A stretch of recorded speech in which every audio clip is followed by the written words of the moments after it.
Hello friends, welcome to offer ഓഹരി. നമ്മൾ discuss ചെയ്യാൻ പോകുന്നത് OI ബേസ് ചെയ്തിട്ടുള്ള സ്റ്റോക്ക് സെലക്ഷൻ ആണ് നാളത്തെ ട്രേഡിങ്ങിന് വേണ്ടിയുള്ളത്.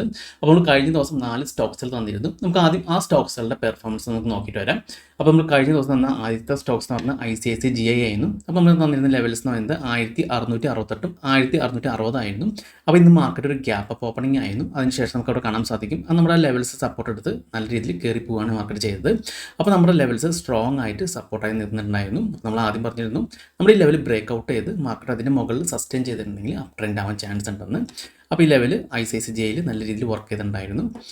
പിന്നെയാണ് നമ്മൾ അടുത്ത് വന്നിരുന്നത് ഗുജ് ഗ്യാസ് ലിമിറ്റഡ് ആയിരുന്നു. അപ്പോൾ ഗുജ് ഗ്യാസ് ലിമിറ്റഡ് ഓപ്പണിംഗ് തന്നെ നമ്മുടെ ആ ലെവൽ ബ്രേക്ക് ഔട്ട് ചെയ്ത് അതിന് മുകളിലാണ് ട്രേഡ് ചെയ്തത്. അതിനുശേഷം അതൊരു സപ്പോർട്ട് എടുത്ത് ഒരു കുറച്ചൊന്ന് കയറി ഉണ്ടായിരുന്നു. 562 568 വരെ പോയി കയറി ഉണ്ടായിരുന്നു. അതിനുശേഷം മാർക്കറ്റ് താഴേക്ക് വരാണ് ചെയ്തത്. പിന്നെ നമ്മുടെ ആ ഒരു ലെവൽസിൻ്റെ ഉള്ളിൽ കുറച്ച് നേരം കൺസോൾട്ടേഷൻ ആയിരുന്നു. അതിനുശേഷം ഒരു ഉച്ചയ്ക്ക് ശേഷം ഇവിടെ ഒരു ബ്രേക്ക് ഔട്ട് സംഭവിച്ചു. അതിനുശേഷം മാർക്കറ്റ് താഴേക്ക് വന്നുണ്ടോ. ഇപ്പോൾ ഈ ലെവൽ സ്ട്രോങ് ആയിട്ട് റെസിസ്റ്റൻസ് ആയി മാറി. അപ്പോൾ കാലത്ത് സപ്പോർട്ടായിരുന്നു മുകളിൽ ട്രേഡ് ചെയ്തപ്പോൾ. അതിനുശേഷം ഉച്ചയ്ക്ക് ശേഷം ഇത് റെസിസ്റ്റൻസിലേക്ക് വന്നു. പിന്നെ അടുത്തത് സ്റ്റോക്സ് നമ്മൾ HDFC AMC ആയിരുന്നു. അപ്പോൾ HDFC AMC താഴെയായിരുന്നു ഓപ്പൺ ചെയ്തത്. അതിനുശേഷം മാർക്കറ്റ് മുകളിലേക്ക് വരികയാണ് ചെയ്തത്.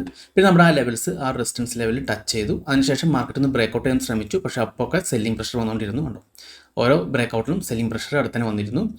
പിന്നെ ഇവിടെയും സെല്ലിംഗ് പ്രഷർ വന്നു. പിന്നെ ഇവിടെ നമുക്ക് ഉച്ചയ്ക്ക് ശേഷം ഒരു ബ്രേക്ക് ഔട്ട് വന്നു. അതിനുശേഷം മാർക്കറ്റ് താഴേക്ക് പോയിട്ട് എക്സാക്റ്റ് വീണ്ടും തിരിച്ച് കയറി നമ്മുടെ ആ ഒരു റെസിസ്റ്റൻസ് ലെവൽ ടച്ച് ചെയ്ത് വീണ്ടും മാർക്കറ്റ് താഴേക്ക് വരാണ് ചെയ്തത്. അപ്പോൾ ഈ ലെവലിൽ സ്ട്രോങ് ആയിട്ട് റെസിസ്റ്റൻസ് ആയി നിന്നിരുന്നു. പിന്നെ അടുത്തത് സൈഡസ് ലൈഫ് ആയിരുന്നു. അപ്പോൾ സൈഡസ് ലൈഫ് നമുക്ക് ഓപ്പണിംഗ് തന്നെ ഉണ്ടോ ആ ഒരു ലെവൽസിൽ ടച്ച് ചെയ്ത് താഴേക്ക് വന്നു. ഉണ്ടോ, നല്ല രീതിയിൽ താഴേക്ക് വന്നു. വീണ്ടും എക്സാക്റ്റ് നമ്മുടെ ആ ലെവൽസിൽ ടച്ച് ചെയ്തിട്ട് ആ റെസിസ്റ്റൻസ് എടുത്ത് താഴേക്കാണ് വരാണ് ചെയ്തത്. അപ്പോൾ നമ്മുടെ ആ ഒരു ഓപ്പൺ ഇൻട്രസ്റ്റ് ബേസ് ചെയ്തിട്ടുള്ള സപ്പോർട്ട് റെസിസ്റ്റൻസ് ലെവൽ നല്ല രീതിയിൽ വർക്ക് ചെയ്യുന്നുണ്ട്. ഇനി നമുക്ക് നാളത്തേക്കുള്ള സ്റ്റോക്സിൽ സെലക്ട് ചെയ്യാം. നമ്മൾ സ്റ്റോക്ക് എഡ്ജിൽ ഡെറിവേറ്റീവ് അനലിറ്റിക്സിലാണ് സെലക്ട് ചെയ്യുന്നത്. അപ്പോൾ ഇതിൽ നമ്മുടെ കണ്ടീഷൻ എന്ന് വെച്ചാൽ OI ട്രെൻഡ് ഷോർട്ട്സ് അല്ലെങ്കിൽ ന്യൂ ലോങ് പൊസിഷൻ വരണം. അതുപോലെ ഓപ്പൺ ഇൻട്രസ്റ്റ് 10% മുകളിൽ വരണം. പിന്നെ വോളിയം ഡെലിവറി പേഴ്സൻറ്റേജ് 2x മുകളിൽ വരണം. അപ്പോൾ നമുക്ക് എക്സൈഡ് ഇൻഡസ്ട്രീസ് എടുക്കാൻ സാധിക്കത്തില്ല, കാരണം വോളിയം ഡെലിവറി പേഴ്സൻറ്റേജ് കുറവായിരുന്നു. പിന്നെ IGയിലും എടുക്കാൻ സാധിക്കത്തില്ല. പിന്നെ Bharti Airtel new long position വന്നിട്ടുണ്ട്. 28% കൂടുതൽ ഓപ്പൺ ഇൻട്രസ്റ്റ് വന്നിട്ടുണ്ട്. പിന്നെ വോളിയം ഡെലിവറി പേഴ്സൻറ്റേജ് 3x കൂടുതലുണ്ട്. അത് നമുക്ക് ഭാരതി എയർടെൽ സെലക്ട് ചെയ്യാവുന്നതാണ്. ഇത് നമുക്ക് ഭാരതി എയർടെലിൻ്റെ ഓപ്ഷൻ ചെയ്ത് നോക്കാം. അപ്പോൾ Bharti Airtel spot market close ചെയ്തത് 1265 ലെവലാണ്. അപ്പോൾ ഈ ഒരു പ്രൈസിൻ്റെ അടുത്ത് നിൽക്കുന്ന സ്ട്രൈക്കിൽ ഇന്ന് എന്താണ് സംഭവിച്ചത് നോക്കാം. അപ്പോൾ നമ്മുടെ OI പ്ലസ് ഓർ മൈനസിൽ ക്ലിക്ക് ചെയ്യാം. നമുക്ക് 1265 നോക്കാം. അത് നമുക്കിവിടെ കാണാൻ സാധിക്കും 1250 നല്ല രീതിയിൽ ഓപ്പൺ ഇൻട്രസ്റ്റ് കയറിയിട്ടുണ്ട്. അതുപോലെ 1280 നല്ല രീതിയിൽ ഓപ്പൺ ഇൻട്രസ്റ്റ് കയറിയിട്ടുണ്ട്. അപ്പോൾ ഈ രണ്ട് ലെവൽസ് നമുക്ക് ചാർട്ടിൽ നോക്കാം. അപ്പോൾ 1250 മാർക്ക് ചെയ്യാം. അതുപോലെ തന്നെ 1280. ഓക്കെ, അപ്പോൾ മാർക്കറ്റിൽ ഈ ഒരു 1280ഉം 82ഉം ഒരു സ്ട്രോങ് റെസിസ്റ്റൻസ് ആണ് നിൽക്കുന്നത്. അതുപോലെ 1250 ഒരു സപ്പോർട്ട് ഉണ്ട്.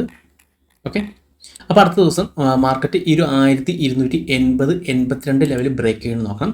അപ്പോൾ ഈ ഒരു 1280 82 ലെവൽ ബ്രേക്ക് ചെയ്ത് മുകളിലേക്ക് പോവുകയാണെങ്കിൽ ഒരു അപ് ട്രെൻഡ് ചാൻസ് ഉണ്ട്.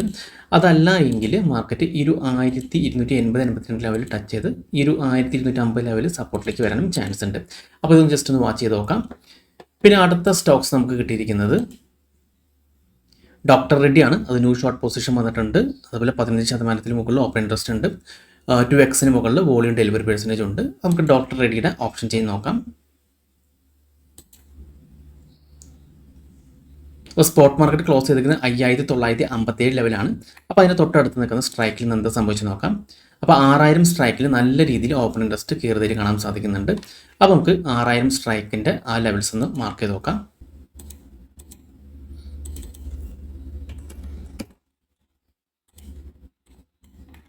ഓക്കെ, അപ്പോൾ ഇതാണ് ഇനി മാർക്കറ്റിൽ ഡോക്ടർ റെഡ്ഡിലെ സ്ട്രോങ് ആയിട്ടുള്ള റെസിസ്റ്റൻസ് 5988ഉം 6000 ലെവലാണ്. അപ്പോൾ മാർക്കറ്റ് അടുത്ത ദിവസം ഈ ഒരു 5988 6000 ലെവൽ ടച്ച് ചെയ്ത് താഴേക്ക് വരാണെങ്കിൽ നമുക്കൊരു സെൽ ചാൻസ് ഉണ്ട്. അതല്ല മാർക്കറ്റ് ഈ ഒരു 6000 ലെവൽ ബ്രേക്ക് ചെയ്യുകയാണെങ്കിൽ വീണ്ടും ഒന്ന് റീടെസ്റ്റ് ചെയ്ത് മുകളിലേക്ക് കയറി പോകാൻ ചാൻസ് ഉണ്ട്. അപ്പോൾ ഈ ലെവൽസ് ഒന്ന് മാർക്ക് ചെയ്ത് വാച്ച് ചെയ്ത് നോക്കാം. 6000ഉം 5988ഉം. അടുത്തത് ടൈറ്റൻ ആണ്. അപ്പോൾ ടൈറ്റനും വോളിയം ഡെലിവറി പെർസെൻറ്റേജ് കുറവാണ്. പിന്നെ IPCA ലാബും വോളിയം ഡെലിവറി പെർസെൻറ്റേജും കുറവാണ്. പിന്നെ ഇൻഫിയിൽ വോളിയം 2x ഉണ്ട്, പക്ഷേ ഡെലിവറി പെർസെൻറ്റേജ് 1.9x ഉള്ളൂ. ഇപ്പോൾ വോളിയം 3xന് മുകളിൽ ഉണ്ടായിരുന്നെങ്കിൽ നമുക്കിത് കൺസിഡർ ചെയ്യായിരുന്നു. ഇപ്പോൾ വോളിയം 2x ഉള്ളത് മാത്രമുള്ളതുകൊണ്ട് ഇത് ഇൻഫി അവോയ്ഡ് ചെയ്യാണ്. പിന്നെ ബെർജർ പെയിൻ്റ് ആണ് വന്നിരിക്കുന്നത്. ബെർജർ പെയിൻറ്റ് 10% കൂടുതൽ ഓപ്പൺ ഇൻട്രസ്റ്റ് ഉണ്ട്. അതുപോലെ വോളിയം ഡെലിവറി പെർസെൻറ്റേജും 3x ഉണ്ട്. അപ്പോൾ നമുക്ക് ബെർജർ പെയിൻറ്റും സെലക്ട് ചെയ്യാം. അപ്പോൾ ബെർജർ പെയിൻറ്റ് ഓപ്ഷൻ ചെയ്ത് നോക്കാം. ഇപ്പോൾ ബെർജർ പെയിൻറ്റ് ഇന്ന് 515 ലെവലാണ് ക്ലോസ് ചെയ്തിരിക്കുന്നത്. ഇപ്പോൾ ആ ഒരു സ്ട്രൈക്കിൻ്റെ അടുത്ത് ഏതിലാണ് ഓപ്പൺ ഇൻട്രസ്റ്റ് കൂടുതൽ നോക്കാം. അപ്പോൾ 520 നല്ല രീതിയിൽ ഓപ്പൺ ഇൻട്രസ്റ്റ് കയറി വന്നിട്ടുണ്ട്. ഓക്കെ, അപ്പോൾ നമുക്ക് 520 ലെവലിൽ ഒന്ന് മാർക്ക് ചെയ്ത് നോക്കാം.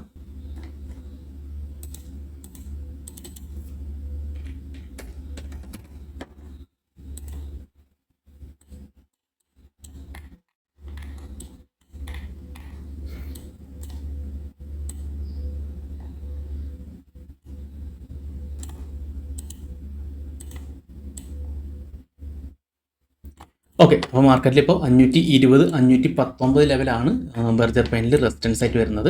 അപ്പോൾ അടുത്ത ദിവസം മാർക്കറ്റ് ഈ ഒരു 519, 520 ലെവൽ ടച്ച് ചെയ്ത് താഴേക്ക് വരാണെങ്കിൽ നമുക്കൊരു സെൽ ചാൻസ് ഉണ്ട്. അതല്ല മാർക്കറ്റ് ഈ ഒരു 520 ലെവൽ ബ്രേക്ക് ഔട്ട് ചെയ്യുകയാണെങ്കിൽ ജസ്റ്റ് ഒന്ന് വാച്ച് ചെയ്ത് നോക്കാം, വീണ്ടും റീടെസ്റ്റ് ചെയ്ത് മുകളിലേക്ക് പോകാനും ചാൻസ് ഉണ്ട്. അപ്പോൾ ഇവിടെ നിന്നാണ് ഒരു ഡയറക്ഷൻ ചേഞ്ച് ചെയ്യാനുള്ള ചാൻസ് ഉള്ളത്. അപ്പോൾ ഇത്രയും സ്റ്റോക്കുകളാണ് നമുക്ക് ഇന്ന് ഓപ്പൺ ഇൻട്രസ്റ്റ് ബേസ് ചെയ്ത് നാളത്തേക്ക് ട്രേഡിങ്ങിന് വേണ്ടി കിട്ടിയിട്ടുള്ളത്. ഭാരതി എയർടെൽ, ഡോക്ടർ റെഡ്ഡി, പിന്നെ ബെർജർ പെയിൻറ്റ്. അപ്പോൾ ഈ 3 സ്റ്റോക്സുകളാണ് നമുക്കിന്ന് കിട്ടിയിട്ടുള്ളത്. അപ്പോൾ ഈ ജസ്റ്റ് ഈ 3 സ്റ്റോക്സുകൾ നിങ്ങൾ വാച്ച് ലിസ്റ്റിൽ ആഡ് ചെയ്ത് ഈ ലെവൽസൊക്കെ ഒന്ന് മാർക്ക് ചെയ്ത് ഒന്ന് വാച്ച് ചെയ്ത് നോക്കാം. ഓക്കെ, അപ്പോൾ ഈ വീഡിയോ നിങ്ങൾക്ക് ഇഷ്ടപ്പെട്ടെന്ന് വിചാരിക്കുന്നു. ഇനി നിങ്ങൾക്ക് എന്തെങ്കിലും ഡൗട്ട്സ് ഒക്കെ ഉണ്ടെങ്കിൽ ഈ കാണുന്ന വാട്സപ്പ് നമ്പറിലേക്ക് എനിക്കൊന്ന് മെസ്സേജ് ചെയ്താൽ മതി.